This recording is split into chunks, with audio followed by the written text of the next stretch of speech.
السلام علیکم ورحمۃ اللہ وبرکاتہ. میں سوشل میڈیا فیملی، میں ٹھیک ہوں الحمدللہ. آپ بھی ٹھیک ہوں گے انشاءاللہ. آج اپنی ویڈیو میں نماز کے بعد کیے جانے والے اذکار کے اوپر بات کروں گی. چونکہ جمعہ کا دن شروع ہو چکا ہے، آپ اگر میری ویڈیو سن رہے ہیں تو پلیز درود شریف کا اہتمام کریں، زیادہ سے زیادہ درود شریف پڑھیں. اگر چینل میں نئے ہیں تو پلیز سبسکرائب مائی چینل. تو چلیے بنا تاخیر کے ویڈیو شروع کرتی ہوں، اور آج آپ کو بتاؤں گی نماز کے وہ اذکار جو ہم فرض نماز کے بعد کرتے ہیں.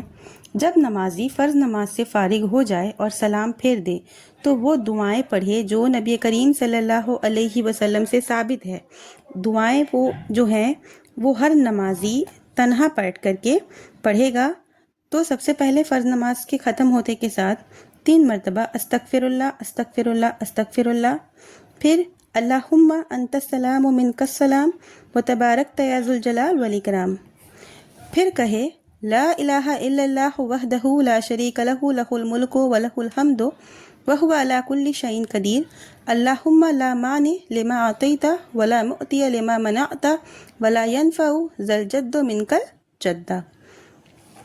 پھر کہے لا الہ الا اللہ وحدہ لا شریک لہ لہ الملک و لہ الحمد وہو علی کل شیء قدیر، لا حول ولا قوة الا باللہ، لا الہ الا اللہ ولا نعبد الا ایاہ، لہ النعمت ولہ الفضل ولہ الثناء الحسن، لا الہ الا اللہ مخلصین لہ الدین ولہ کرہ الکافرون. پھر وہ کہے جو نبی کریم صلی اللہ علیہ وسلم سے ثابت ہے.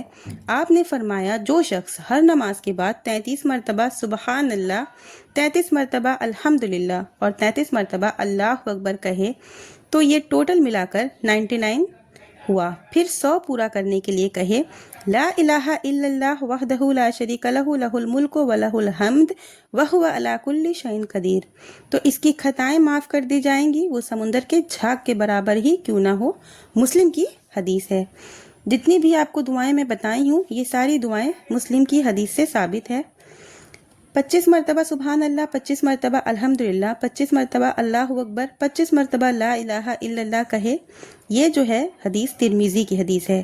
یا وہ کہے جو نبی کریم صلی اللہ علیہ وسلم سے ثابت ہے. آپ نے فرمایا بعض تسبیحات ایسی ہیں جو کہ اگر ہر فرض نماز کے بعد کہی جائے تو ان کا کہنے والا ناکام نہیں ہوگا، اور وہ ہے 33 مرتبہ سبحان اللہ، 33 مرتبہ الحمدللہ اور 34 مرتبہ اللہ اکبر.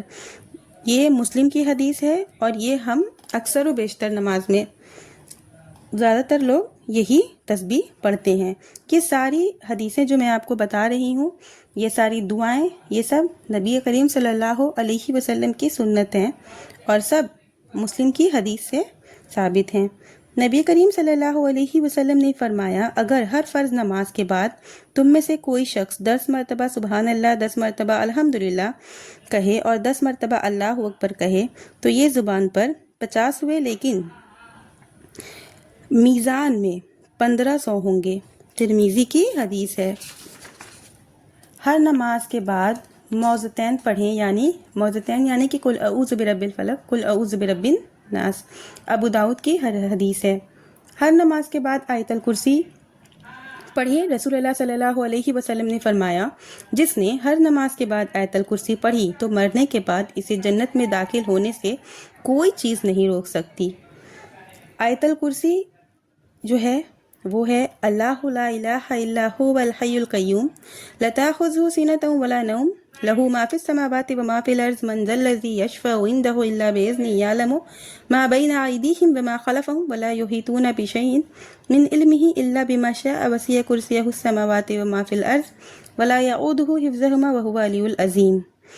صبح کی نماز کے بعد کیا پڑھنا چاہیے جب بات اسی کی ہو رہی ہے تو آئیے ساتھ ہی ساتھ آپ کو یہ بھی بتا دوں. حضرت ام سلمہ رضی اللہ عنہما کہتی ہیں کہ نبی کریم صلی اللہ علیہ وسلم فجر کی نماز پڑھ کر سلام پھیرتے تو کہتے اللہم انی اسألک علما نافعا ورزقا طیبا وعملا متقبلا. سنت یہ ہے کہ تسبیح ہاتھ کی انگلیوں پر کی جائے. حضرت یسیرہ رضی اللہ عنہ کہتی ہیں کہ رسول اللہ صلی اللہ علیہ وسلم نے ہم سے کہا کہ تم تسبیح و تحلیل اور تقدیس کیا کرو اور انہیں انگلیوں کی پوری گنو اس لیے کہ ان سے سوال کیا جائے گا اور بولنے کے لیے کہا جائے گا، اور تم غافل نہ رہو اور رحمت کو نہ بھول جاؤ۔ فجر اور عصر کی نماز کے بعد ذکر کے لیے بیٹھنا چاہیے۔ یہ وقت جو ہوتا ہے اذکار کا بہترین وقت ہوتا ہے، اور جمعہ کے دن دعا کی قبولیت کا وقت ہوتا ہے، عصر کی نماز کے بعد سے مغرب کی نماز تک۔ تو ایسے ہی فجر اور عصر کی نماز کے بعد ذکر کے لیے ضرور بیٹھنا چاہیے۔ اس کی کچھ فضیلت ہے جس کو میں ابو داؤد کی حدیث سے بتاؤں گی آپ کو۔ حضرت انس بن مالک رضی اللہ عنہ سے روایت ہے کہ رسول اللہ صلی اللہ علیہ وسلم نے فرمایا، میں کچھ ایسے لوگوں کے ساتھ بیٹھوں جو فجر کی نماز کے بعد سے طلوع آفتاب تک اللہ کا ذکر کرتے ہیں، یہ میرے نزدیک اس بات سے بہتر ہے کہ میں حضرت اسماعیل علیہ السلام کی اولاد میں سے 4 غلاموں کو آزاد کروں، اور میں کچھ ایسے لوگوں کے ساتھ بیٹھوں جو عصر کی نماز کے بعد غروب آفتاب تک اللہ کا ذکر کرتے ہیں، میرے نزدیک اس بات سے بہتر ہے کہ میں 4 غلاموں کو آزاد کروں۔ حضرت جابر بن سمرہ رضی اللہ عنہ کہتے ہیں کہ نبی کریم صلی اللہ علیہ وسلم جب فجر کی نماز پڑھتے تو اپنا مصلی پر بیٹھے رہتے یہاں تک کہ سورج اچھی طرح طلوع ہو جاتا۔ اذکار کا سب سے بہترین وقت ہوتا ہے فجر کے بعد سے طلوع آفتاب تک اور عصر کے بعد سے غروب آفتاب تک۔ تو ان وقتوں کو ضائع نہ کریں، زیادہ سے زیادہ اپنا ٹائم ذکر اور اذکار میں دیں۔ ان کی دعائیں اذکار کی بہت چھوٹی ہوتی ہیں پر ان کی فضیلت بہت بڑی ہے۔ زیادہ لمبی ویڈیو نہیں کروں گی، آخر میں اللہ تعالیٰ سے دعا کرتی ہوں کہ اللہ تعالیٰ ہم تمام مومن مسلمانوں کو زیادہ سے زیادہ ذکر و اذکار کرنے کی توفیق دے، نبی کریم صلی اللہ علیہ وسلم کی سنت پر چلنے کی توفیق دے، آمین۔ اگر آپ کا کوئی بھی سوال ہو آپ مجھے کمنٹ میں پوچھ سکتے ہیں۔ آپ دعاؤں کے متعلق بھی مجھ سے سوال کر سکتے ہیں، اگر آپ کے پاس دعائیں نہیں ہیں تو میں آپ کو سینڈ کر دوں گی۔ ملتے ہیں نیکسٹ ویڈیو میں۔ وعلیکم السلام ورحمۃ اللہ وبرکاتہ۔